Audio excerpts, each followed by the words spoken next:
The sea was older than the mountains, older than the forests, older than the memory of man. Its waves whispered ancient secrets, forgotten by the land but carried in the depths of the water. And older still were the Mami Wata, spirits of the sea, part human, part divine, part creature of the waves.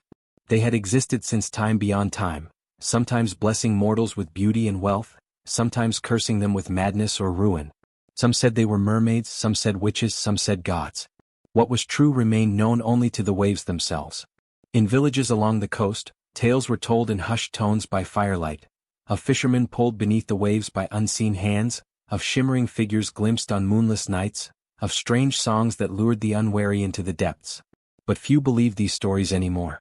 The modern world had little patience for such old fears. Yet in one small village by the coast, there lived a woman who knew those tales to be more than just stories. Her name was Nala. With dark eyes that seemed to hold the reflection of the sea, skin the color of polished mahogany, and hair as black as the deepest part of the ocean, she was a beauty both admired and whispered about. No one knew where she had come from. 8 years earlier she had appeared in the village, heavy with child and alone. No family, no husband, no past. She bought a small weathered house near the rocky shore and made her living as a fishmonger, mending nets and selling her daily catch. Villagers guessed at her origins, but Nala kept to herself, answering questions with a soft smile and little else.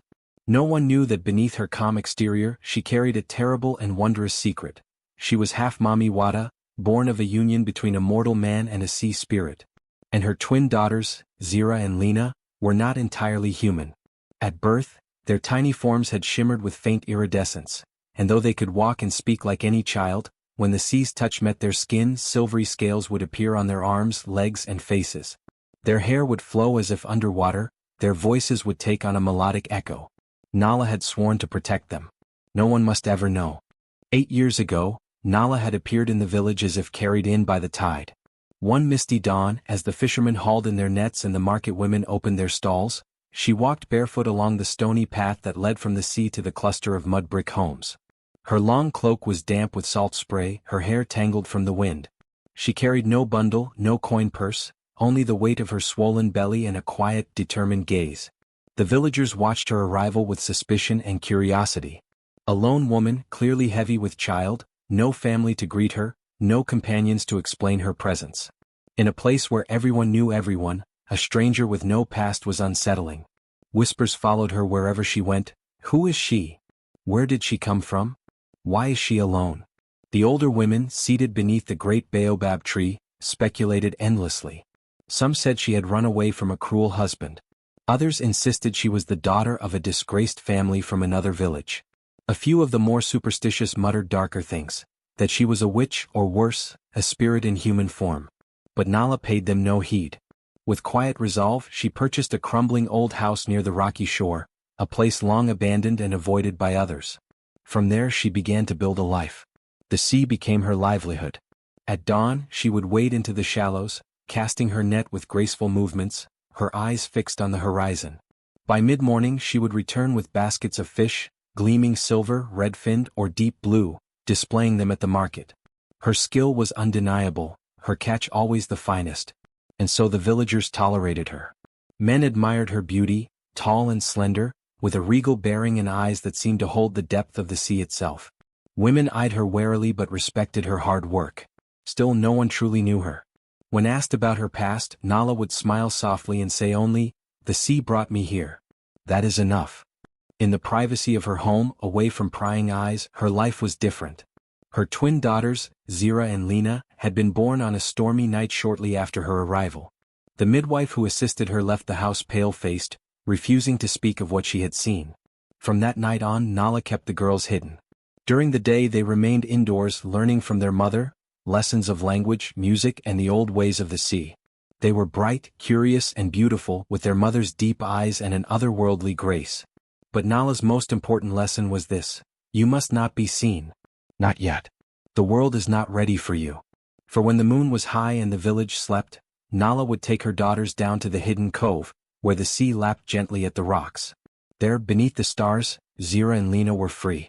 The water called to them, and as it touched their skin, faint scales shimmered on their arms and legs, and their laughter echoed like song across the waves. So their lives passed, days of caution and nights of freedom, until fate would soon turn its gaze upon them.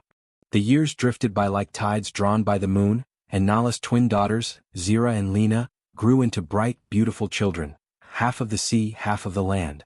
From the moment they could walk, they displayed a grace that was uncanny, a way of moving that seemed to echo the flow of water. Their skin held a subtle shimmer beneath the sun, though Nala kept them carefully out of sight. Their hair was long and black as midnight, often braided by their mother's patient hands, and their large eyes sparkled with curiosity about the world beyond the walls of their small home. By day the girls remained cloaked in thick garments, their hair tucked beneath scarves, their delicate hands covered. They stayed indoors most of the time, learning letters and numbers from Nala, as well as the old songs of the sea. Nala taught them more than any ordinary mother would, how to listen to the whispers of the waves, how to sense the pull of the tides in their blood. Their lessons were not only of books and language, but of magic older than the earth itself. But as they grew, so too did their yearning. Through the small windows of their home, they watched children playing in the dusty streets, laughing and chasing one another beneath the sun. They heard their voices drift on the wind and wondered what it would be like to run among them, to join their games. Often, Zira would sigh and say, "Mama, why can we not go outside when the sun is high?" And Lena would ask, "Why must we hide when there is so much world beyond our door?" Nala would gather them close and speak with a voice full of both love and warning. "Humans fear what they do not understand. If they were to see you as you truly are, they would be afraid. They would try to harm you or take you away. You are my heart, my life, I will not risk losing you."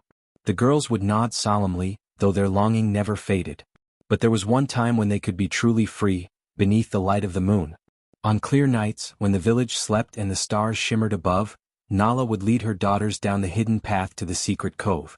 There, beneath the shelter of the high rocks, they would cast off their cloaks and step into the embrace of the sea. The water welcomed them like an old friend. As the cool waves touched their skin, faint scales would appear, silver, pale blue, shimmering faintly beneath the moonlight. Their hair would float in the water, their voices ringing clear and sweet as they sang songs to the deep. Nala would join them, her own powers stirring, her voice blending with theirs in melodies that echoed across the night. These were their happiest moments, when they could be themselves, wild and free daughters of two worlds.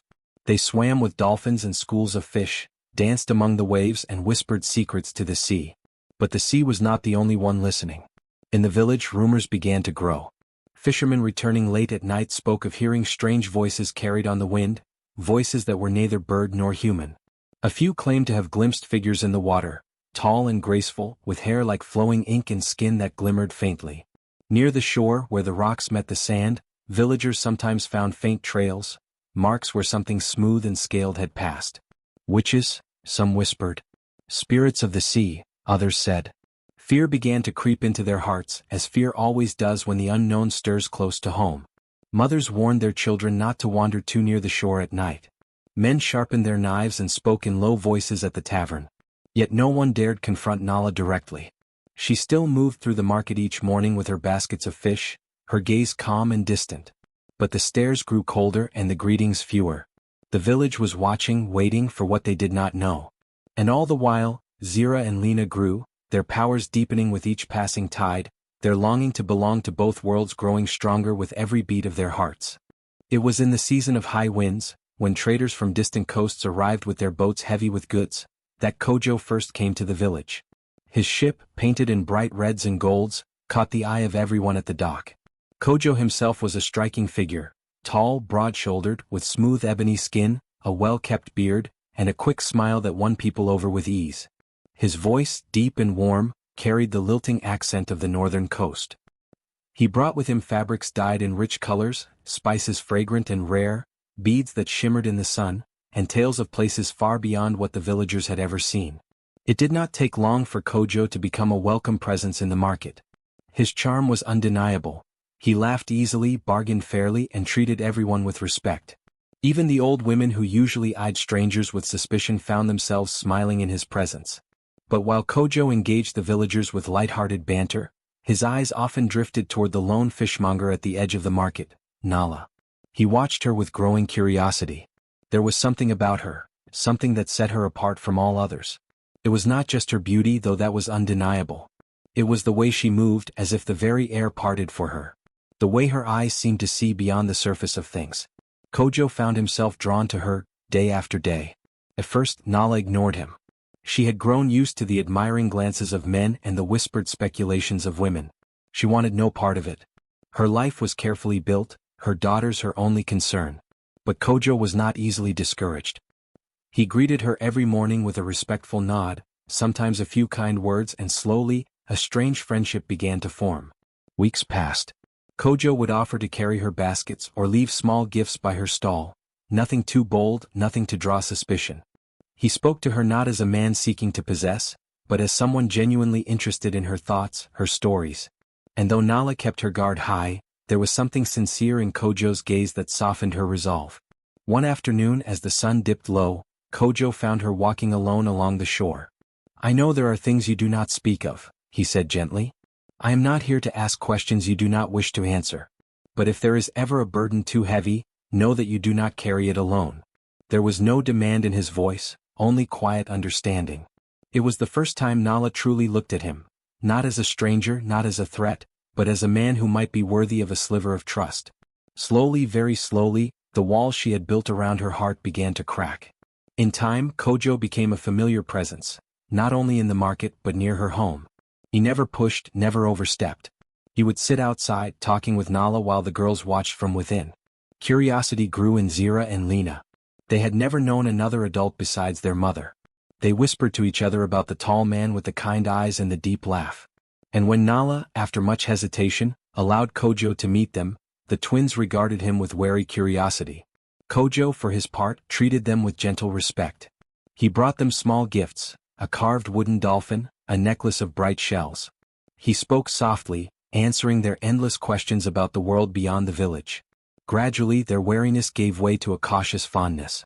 One moonlit night, as Nala walked with Kojo by the shore, she spoke words she had never dared say to another.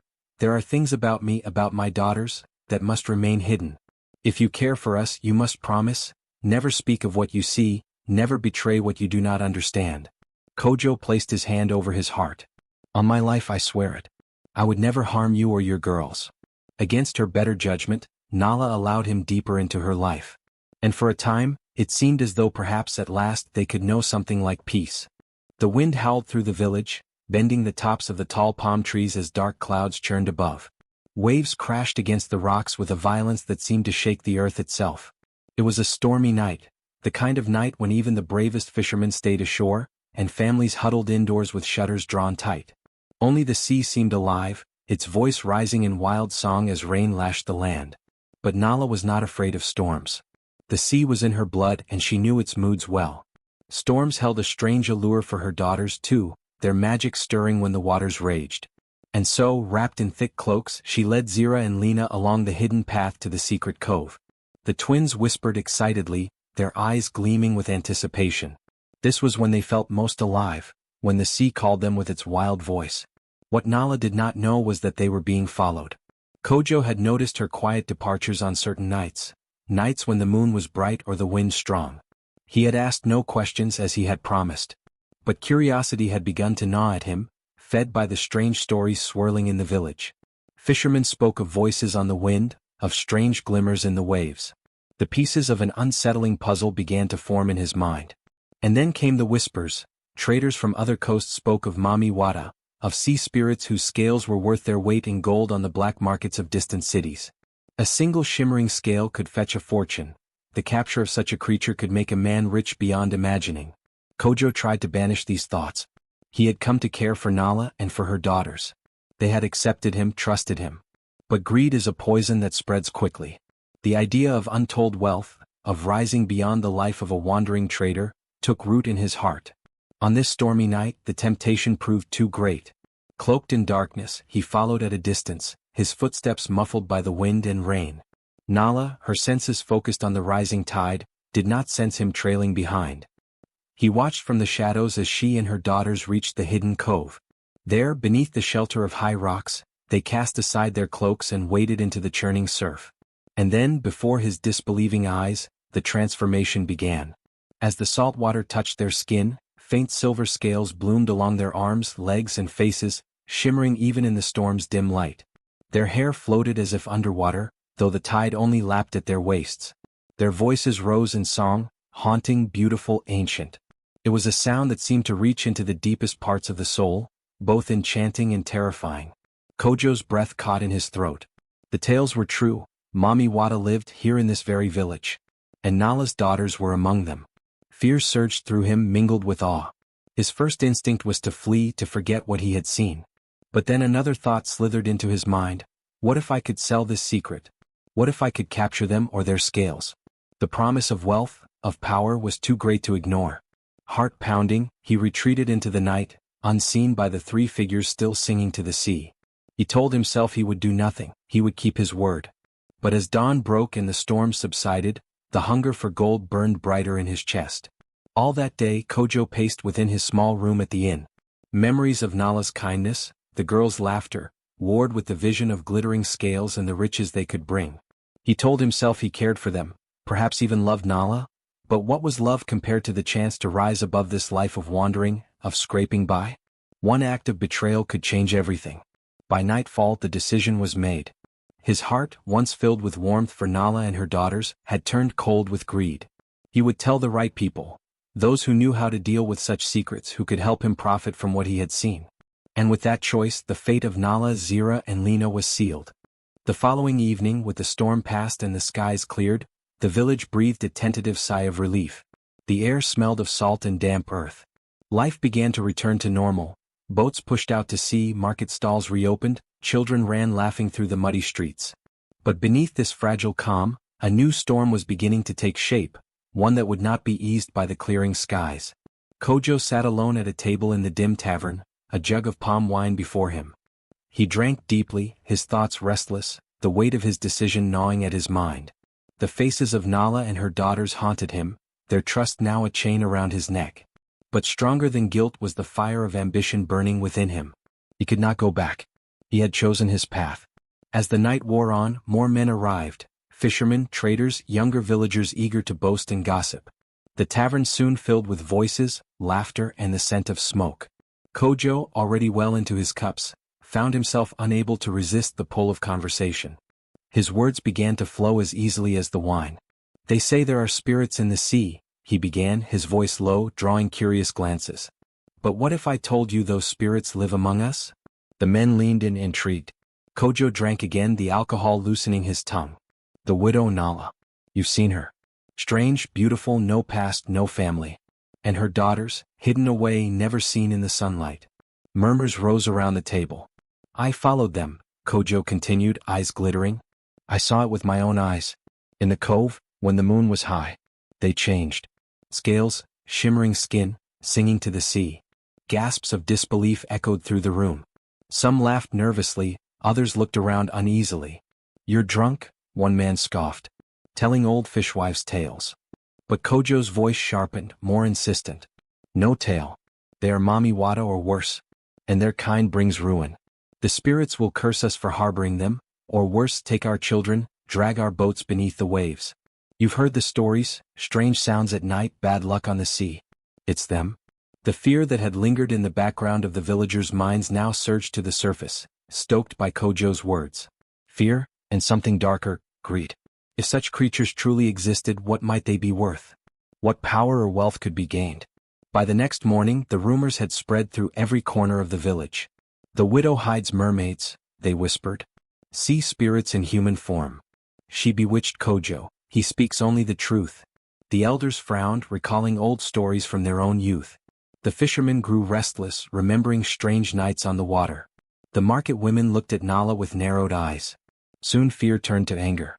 "We cannot allow such creatures here," cried one man. "They'll curse us all," shouted another. "We must act before it's too late." And so, as the sun set once more, a mob began to gather. Men with torches, nets, knives, and ropes. Their faces were hard with determination and fear. Led by Kojo, now sober but consumed with purpose, they made their way toward Nala's house. Nala sensed them before she heard them. The sea breeze carried whispers of danger. Her heart pounded as she looked out the window and saw the flickering glow of torches weaving through the dark. Voices rose in angry shouts. "Come out, witch! Give us the girls! Show us what you are!" Without hesitation, Nala turned to her daughters. "We must go. Now." Zira and Lena, wide-eyed with fear, clung to their mother. "Where, Mama? Where will we go?" To the sea, Nala whispered. It will protect us. She threw open the back door, pulling the girls into the shadows of the narrow path that led away from their home. Behind them, the mob reached the house and, finding it empty, erupted in rage. They fanned out, torches high, searching the village. Nala led her daughters through the twisting paths, her mind racing. There was only one place where they might find safety, the ancient sea caves beyond the mangroves. But they had to reach them before the mob caught their trail. The night air was thick with tension, the cries of the villagers growing louder. Nala's heart ached, not for herself but for her daughters. She had done everything to keep them safe, to shield them from the cruelty of the world. And now that cruelty had found them. Hand in hand, they fled into the darkness, the fate of their family hanging by a thread. The mangroves loomed ahead, their twisted roots rising from the muddy ground like the claws of some ancient beast. The path was narrow, half submerged in water, slick with moss. The air hung heavy with the scent of brine and earth, and the buzzing of insects filled the dark. Moonlight barely filtered through the dense canopy of leaves, casting strange shadows that danced with every movement. Nala moved swiftly, her bare feet silent upon the wet earth. One hand gripped Lena's wrist, the other held Zira close. The girls struggled to keep up, their breath coming in short gasps, fear shining in their eyes. But there was no time for comfort, only the need to run, to escape. Behind them, the angry cries of the villagers echoed through the night. The mob was drawing nearer, their torches flickering like hungry eyes in the dark. The rustle of feet, the snap of branches, closer, closer still. Faster, Nala urged, her voice low but firm. We must reach the caves before they find us. The sea caves were ancient, carved by tides older than memory. They lay beyond the densest part of the mangroves, hidden where the roots of the trees met the open sea. If they could reach them, the ocean itself might offer sanctuary. But the way was treacherous, winding through tangled roots and deep pools where the water ran cold and dark. As they pressed on, Nala could feel it, the sea calling to her, the magic stirring in her blood.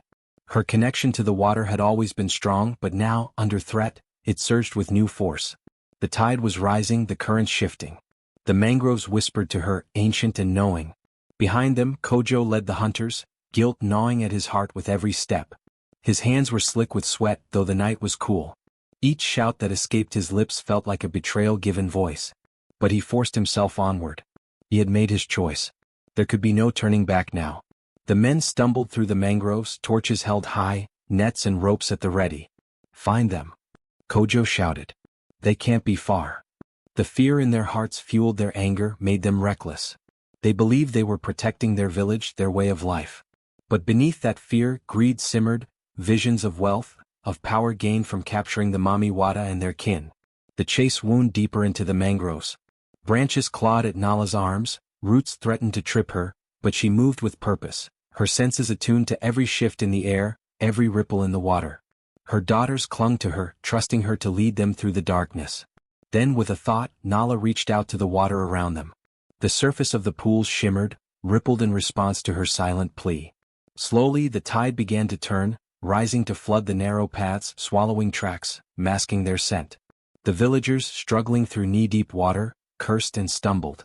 The torches sputtered in the damp air, their light wavering.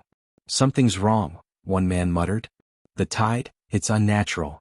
Kojo heard the words, felt the same unease in his chest. But he silenced the doubts, driving the men forward.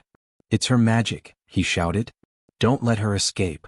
Ahead, Nala could see the glimmer of open water through the trees, the mouth of the sea caves.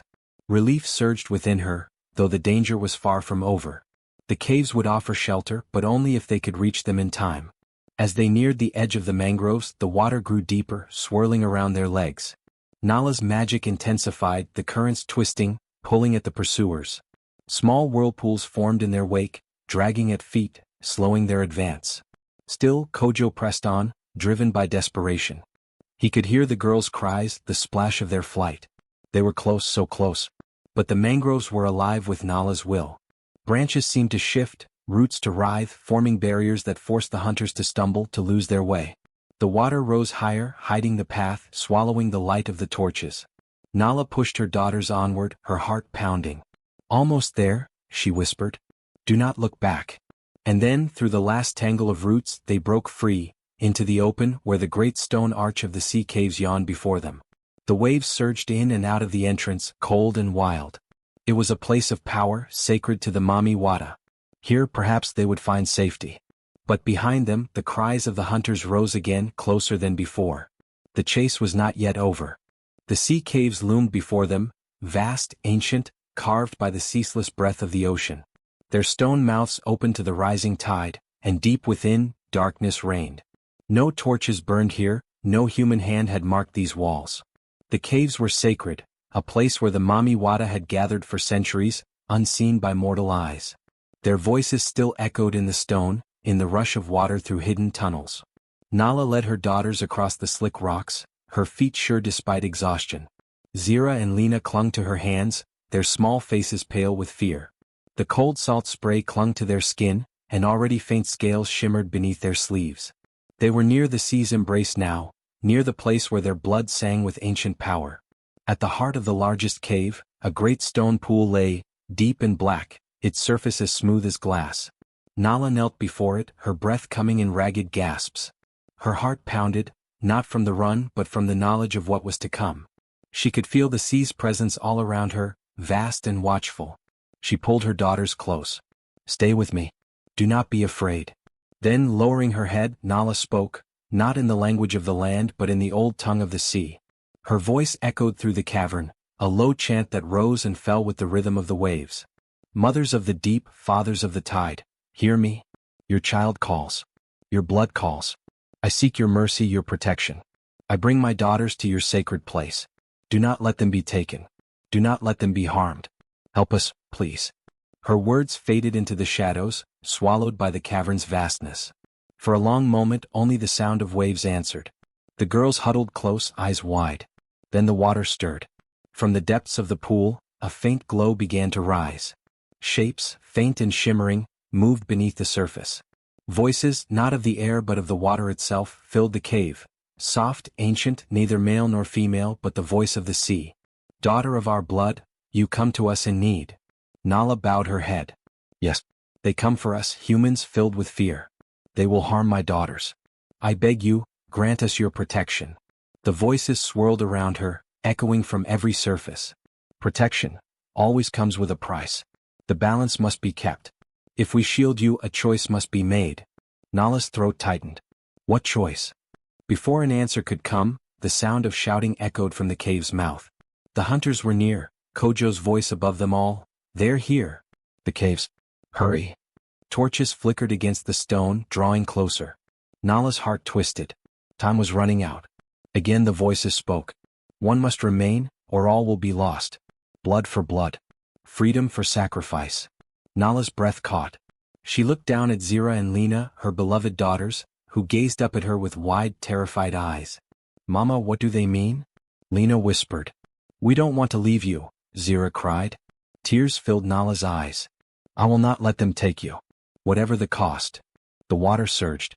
A single shimmering figure rose from the depths, a spirit of the sea, eyes glowing with otherworldly light. Its gaze met Nala's, and in that moment she understood. A life must be given for two to be saved. One would remain in the sea's embrace forever, neither living nor dead, part of the depths. The voices grew louder. "Choose now. The humans come." Nala's heart broke. There was no time. The mob was already at the cave's entrance, their voices rising in fury. Torches threw shadows across the walls. Nets and ropes were ready. There was only one path left. Drawing her daughters close, Nala kissed their foreheads. "You must go. The sea will take you. You will live beneath the waves, free from harm." "No, Mama," they cried in unison. "We won't leave you." But Nala's resolve was unshakable. "I will stay. I will keep them from following. You must be safe." With a final chant, she raised her arms. The waters rose in response, swirling around the girls, pulling them gently toward the pool's center. The spirit figure reached out, guiding them.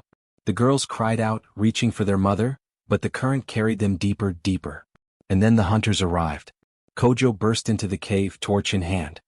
His eyes widened as he saw Nala standing alone before the dark pool, her arms still raised. The water shimmered, the last of the girls vanishing into its depths. "No, stop her," someone shouted. The men surged forward, but the sea answered first. With a deafening roar, the tide surged through the cavern, slamming into the hunters, dousing torches, throwing them back. The water churned, alive with ancient power. Kojo stumbled, falling to his knees. Guilt flooded him, too late. He had brought this upon them. And at the heart of the chaos, Nala stood tall. The choice had been made. Her daughters were safe beneath the sea. And she would remain here, bound to the water, her life traded for their freedom. As the cave filled with the roar of the tide, Nala's form shimmered, fading into the depths, her spirit joining the ancestral voices of the sea. And so, the last stand was made, love and sacrifice, sealed in the heart of the sacred caves. The roaring tide surged through the sea caves, an ancient force awakened by Nala's sacrifice. The hunters, soaked and battered, stumbled back in fear as the dark water lashed at their legs, cold as death. Their torches sputtered and hissed, some snuffed out entirely. Shouts turned to cries of panic. Kojo, on his knees before the churning pool, could only stare. The water writhed as if alive, glowing faintly with a sickly blue light. The air was thick with the voices of the sea spirits, angry, sorrowful, powerful. They had seen his betrayal, felt the poison of his greed. There was no escape from their judgment now.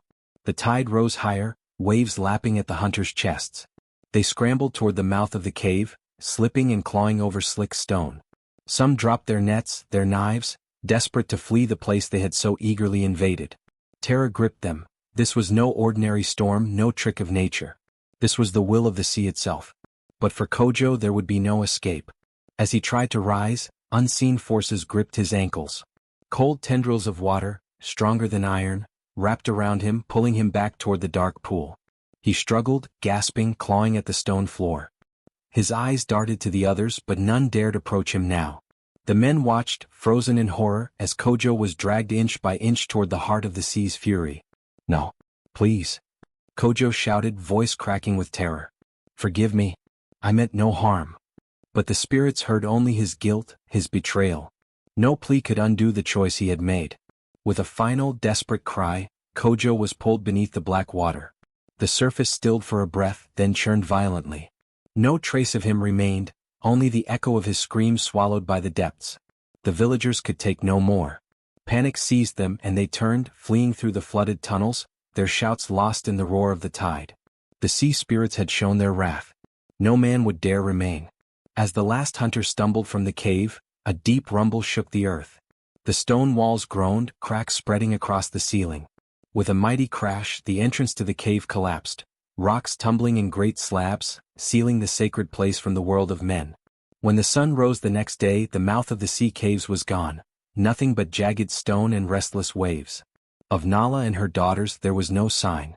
The villagers whispered in fear and awe. They spoke of the widow's sacrifice, of the spirit's wrath, of the price of greed. Kojo was never seen again. His ship remained moored at the dock, sails flapping in the wind. Some said the sea had claimed him forever, his spirit trapped beneath the waves with those he had betrayed. And so the story of Nala and her daughters passed into legend, whispered by the fireside, told to children who dared stray too near the shore. The caves remained sealed, and no villager ever again ventured into the mangroves at night. The widow who had hidden her mermaid daughters became a tale of warning, of love, of sacrifice, and of the terrible price of betrayal. Years passed, and the memory of that terrible night faded from the minds of many, but the sea did not forget. The caves remained sealed, their stones weathered by time and tide, untouched by human hands. The mangroves grew thicker, their roots twining deeper into the earth, guarding the path once taken by Nala and her daughters. No villager dared venture there after dark, and even in daylight few would linger near the ancient waters.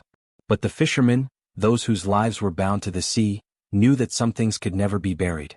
On calm nights, when the moon hung low and full, casting silver light across the waves, they spoke of strange sights beyond the reef. Shimmering figures would sometimes appear just beneath the surface, 3 graceful shapes moving with the tide, their hair trailing like black silk in the water. They would glide through the waves, laughing softly, their voices carrying on the wind. Some fishermen swore they had heard singing, haunting and beautiful, a melody unlike any known on land. The song would rise and fall with the swells, a mother's voice entwined with those of her daughters. It was a song of freedom, of love, and of a sorrow that still lingered beneath the joy. Those who heard it would fall silent, their hearts heavy with a sadness they could not explain. The older villagers, those who remembered the night the caves collapsed, would shake their heads when the stories were told. They would gather the young around the fire and speak in hushed tones. "Listen well, children. Do not mock the sea, nor those who dwell beneath its waves. Once there was a widow here, a woman of great beauty and mystery. She hid her daughters from the world, for they were not like us. But greed and fear drove men to betray her. They paid the price. And now, when the moon is high and the sea sings to itself, her voice still calls through the water. They would lean closer, voices dropping even lower. Never betray those of the sea, for the waves remember. And so the tale lived on, passed from father to son, from mother to daughter. The story of Nala, the widow who loved her children more than life, who gave all to protect them, became a legend that shaped the village's heart. Fishermen still watched the sea with respect. Children were taught to honor the waves. And on certain nights, when the air was thick with salt and the stars burned bright, some swore they could hear that haunting song drifting across the dark water. A song of freedom, of loss, of love that even death could not drown.